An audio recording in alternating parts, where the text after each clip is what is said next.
네, 갑작스러운 폭우로 많은 수해 피해가 일어나고 있습니다. 현장에 가보니 참혹합니다. 대부분 사회적 약자인 저지대 또 반지하 주택에 사시는 분들, 노약자들, 외국인들 이런 분들이 많이 실제로 사망하거나 또 피해를 크게 입으셨습니다.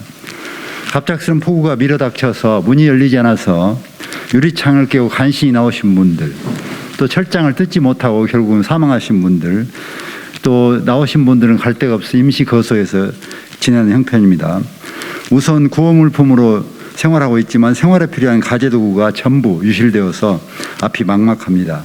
그러나 현재 피해 지역으로 지정되어도 침수 피해 최대 200만 원 지원은 턱없이 낮은 액수입니다. 식기나 냉장고 등 기본 가재도구를 살 수도 없는 아주 터무니없는 예산입니다. 특별 예산을 편성해서라도 현실화해야 됩니다. 오늘 기자회견은 이런 규모의 정부 피해 규모에 상응하는 현실적인 지원 대책을 수립하자고 요구하고 국회 차원에서 우리 민주당과 우리 의원님들도 함께 예산을 세우도록 노력하겠다는 취지로 마련되었습니다. 갑작스럽게 마련했지만 많은 분들이 특히 피해자 의원님들이 함께해 주셨습니다. 네, 여러분들께서 나눠주신 자료 가장 뒷면에 침수 지역으로 지정되어도 피해 지역으로 지정되어도 불과 40~50만 원 1인당 지원되는 이런 것 가지고는 도저히 정답이 아니다 하는 이야기를 하고 싶습니다. 네. 네, 이번 폭우 피해가 가장 큰 지역 중에 하나인 관악갑 국회의원 유기웅입니다. 도림천 범람을 막기 위해서 사실은 저류조를 설치하고 빗물 펌프장 설치로 해서 2011년 이후에는 도림천 범람이 없었습니다. 그러나 이번 폭우가 워낙 심했기 때문에 11년 만에 도림천이 범람하고 그래서 피해가 엄청나게 컸습니다. 인명피해는 물론이고 주택 침수, 주택과 상가 침수가 대략 한 2,900건 정도 되고요. 심각한 도로 침하가 23건, 산사태도 5군데나 발생했습니다. 그러나 가장 중요한 것은, 가장 시급한 것은 주택 침수 그리고 정말 목숨과도 같은 자신의 점포가 침수된 분들에 대한 긴급 지원 필요성입니다. 긴급 재난지역 선포는 물론이고 그러나 지금 재난지역 선포하더라도 아까 이하경 의원님께서 말씀하셨던 대로 턱없이 적은 액수입니다. 비상한 대책이 필요합니다. 그리고 긴급 재난지역 선포까지는 시간이 걸리기 때문에 그 이전에라도 시급한 지원책을 마련해 주실 것을 정부에 강력하게 요청드립니다. 이상입니다. 네, 저는 경기도 광주시 갑 출신 국회의원 소병훈입니다. 이번 폭우 피해는 폭우가 다 지나간 것이 아니고 그리고 피해가 이미 정리된 것이 아닙니다. 지금도 진행 중이다. 그래서 광주 같은 경우는 엊그제 400mm가 넘는 비가 왔는데 지난 밤 사이에도 또 비가 많이 왔습니다. 그리고 여러 산사태가 일어나는 곳 중에는 다시 그 비가 조금만 더 와도 다시 무너질 그럴 지역들이 많습니다. 그렇지만 현재 복구 작업을 거의 손을 놓고 있는 상태인데요. 그래서 그 이후의 피해에 대한 구제도 중요하지만 현재 진행되고 있는 그 산사태랄지 물의 범람 이런 부분에 대한 복구 그리고 거기에 대한 대비가 더 중요하고 시급하다 이런 말씀 우선 하나 드리고요. 그리고 대개 지방들이 그런 경우가 있습니다만은 그 주요 서울의 한강 수위 조절하느라고 많은 지방들이 큰 피해를 보고 있는 경우가 많습니다. 저희 광주 같은 경우도 팔당댐 수문 조절 때문에 경기도 광주의 경안천이 완전히 범람해서 큰 피해를 보고 있습니다. 그런 그 피해 홍수 조절을 위한 그 수문 조절 이런 부분도 각별하게 신경을 써서 다른 지역이 그 우리 한강 그 홍수 조절 때문에 피해 보지 않도록 이런 걸 각별하게 좀 유의해 줬으면 좋겠다 이런 말씀 드립니다. 예, 서울 관악을 지역의 정태호 의원입니다. 저희 지역 좀 특징을 말씀드리면은 저희들이 이제 서민들이 많이 사는 동네인데 대부분 이제 지하에 침수가 돼서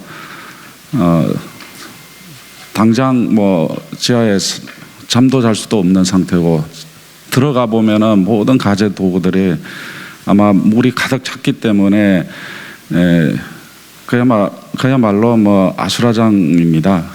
이걸 빨리 이 물건들을 걷어내고 그리고 청소를 하고 다시 들어가서 살 수 있게 해주는 게 가장 지금 급한 일이고요.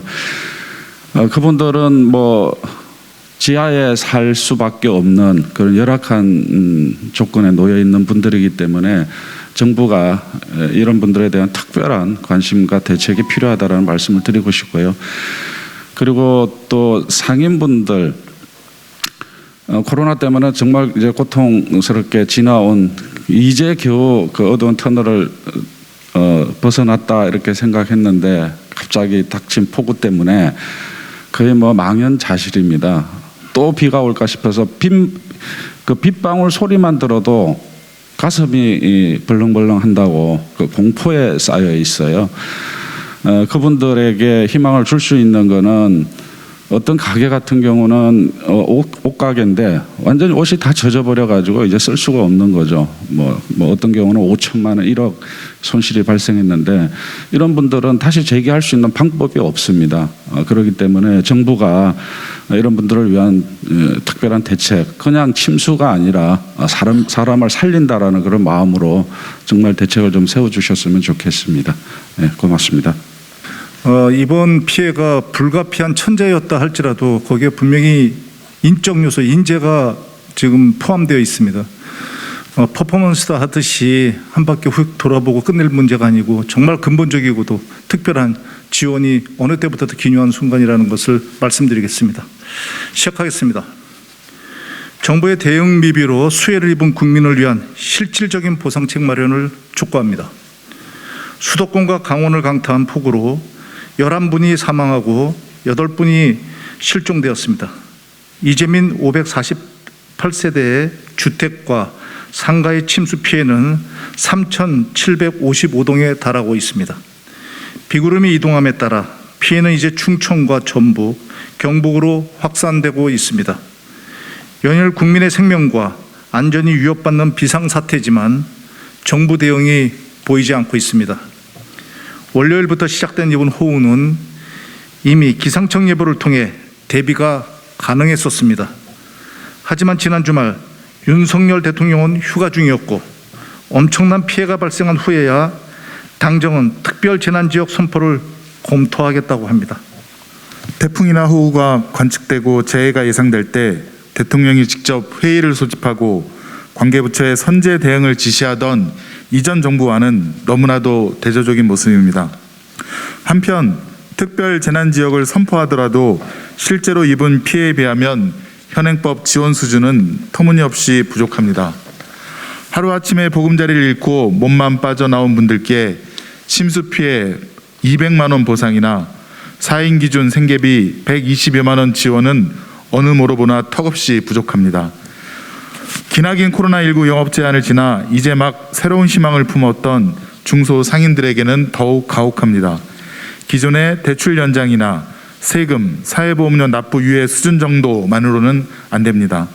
무너진 사업장을 복구할 수 있도록 코로나 손실보상 못지않은 수준의 보상이 필요합니다.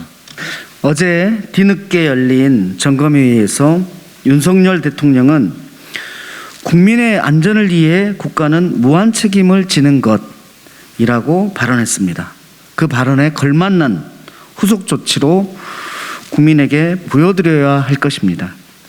특히 재난 원인에 대한 실질적이고 신속한 손실 피해 보상 체계 구축은 윤석열 대통령 공약에도 명시되어 있습니다.